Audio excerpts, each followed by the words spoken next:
Donc l'objectif de cette vidéo est de vous montrer comment rajouter un point d'accès Wi-Fi ainsi qu'un ordinateur en Wi-Fi sur le logiciel Packet Tracer.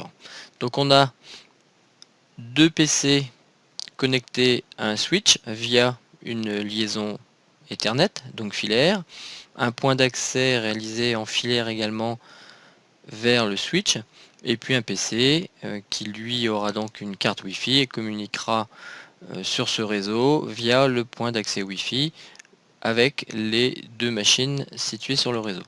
Le réseau est celui-ci, 10.0.0.0, avec un masque de sous-réseau de 24, donc 24 bits A1. Ça veut dire que le net ID du réseau est 10.0.0. Les machines, ici PC0, a pour adresse IP, donc 10.0.0.3, 10.0.0.4 et 10.0.0.5. Voilà.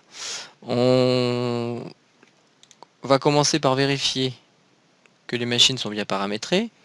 Donc ici, je suis sur PC0, donc cette interface Ethernet, c'est le Fast Ethernet 0. Alors je vous rappelle qu'il est possible, en allant dans Options, Préférences, de cocher ici, de toujours montrer les étiquettes des ports, auquel cas vous avez FA0 pour Fast Ethernet 0 qui s'est affiché là.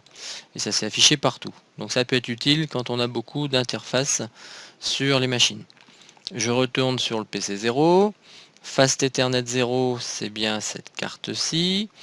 Je l'ai déjà configuré en IP statique avec son adresse IP ainsi que son masque de sous-réseau.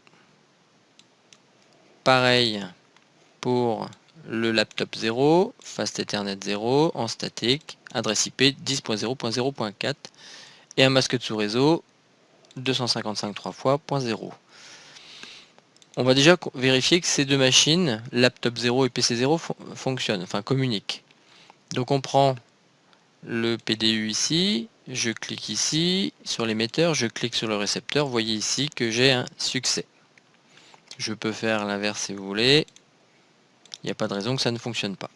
On peut également aller dans le mode simulation pour voir ce qui se passe. Alors on va commencer par tout effacer ceci, je reprends un PDU, donc une requête, je fais ceci, je fais capture forward et on voit l'émission tout simplement de la requête qui est envoyée vers le laptop 0 et qui va répondre.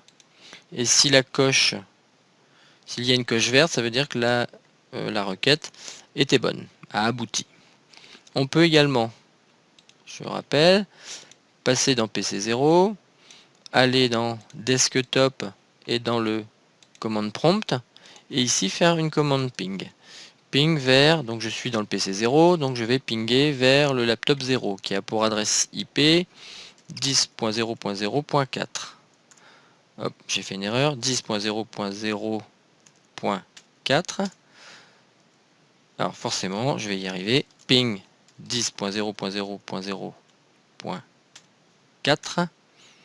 Donc il y a 4 requêtes d'envoyer et 4 réponses. Donc impeccable, ça marche très bien. Maintenant, on va essayer de faire communiquer avec le laptop. Alors le laptop, on va faire comme ceci.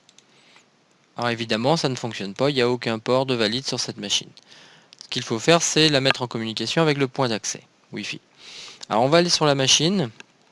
Alors rien qu'ici déjà, en mettant la souris, on voit que les ports disponibles sont le Fast Ethernet 0 et le Bluetooth. Ça veut dire que cette machine n'a pas de communication Wi-Fi.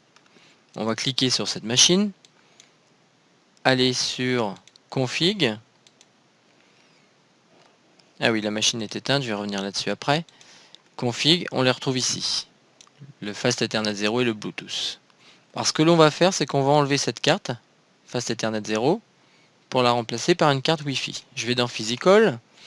Ici, j'ai ma carte Fast Ethernet. On reconnaît la connectique RJ45. On va éteindre le PC, prendre la carte, la déposer, et on va aller chercher une carte Wi-Fi. Alors avec un peu d'habitude, c'est la 1W. À chaque fois que vous cliquez dessus, vous avez de toute façon ici le détail de la fonction de la carte. Donc effectivement, c'est une carte Wi-Fi 2,4 GHz. On va la prendre et on va la mettre en place. On redémarre le PC et on repasse dans configuration. Vous voyez qu'ici j'ai perdu le Fast Ethernet et j'ai gagné par contre le sans fil. Alors on va configurer tout de suite l'interface Ethernet, enfin Wi-Fi exactement. Donc je clique sur Wireless et ici j'ai IP configuration. Donc son adresse 10.0.0.5, ce que j'avais indiqué ici. Tabulation, son adresse, son masque de sous-réseau, attention, n'est pas bon par défaut. C'est, je vous rappelle que pour le réseau c'est /24, donc 255.255.255.0. Et je ferme. Donc la communication est établie avec le point d'accès. Ok, on va pinguer d'ici vers ici et j'ai un nouveau succès. Donc ça marche très bien. Alors maintenant, ce qui se passe, c'est que si je prends un PC, alors peut-être pas un PC, parce qu'il n'a pas de carte Wi-Fi native, on va prendre une tablette qui elle est Wi-Fi d'office. On va attendre un peu. Vous voyez que la communication est tout de suite établie. Moi je ne veux pas qu'une tablette ou une machine quelconque qui arrive puisse se connecter à mon point d'accès automatiquement. Donc on va aller tout simplement sur le point d'accès. Alors vous avez deux ports hein, sur un point d'accès. Le port 0, c'est le port qui communique ici avec le switch. Et le port 1, c'est le port tout simplement sans fil. Donc je vais le configurer ici. Vous voyez que je n'ai pas de clé de chiffrement. Donc on va mettre une clé de chiffrement par exemple WPA2 PSK. On va lui dire AZERTY 1, 2, 3, 4 par exemple. Et puis le SSID, on va mettre le SSID maison.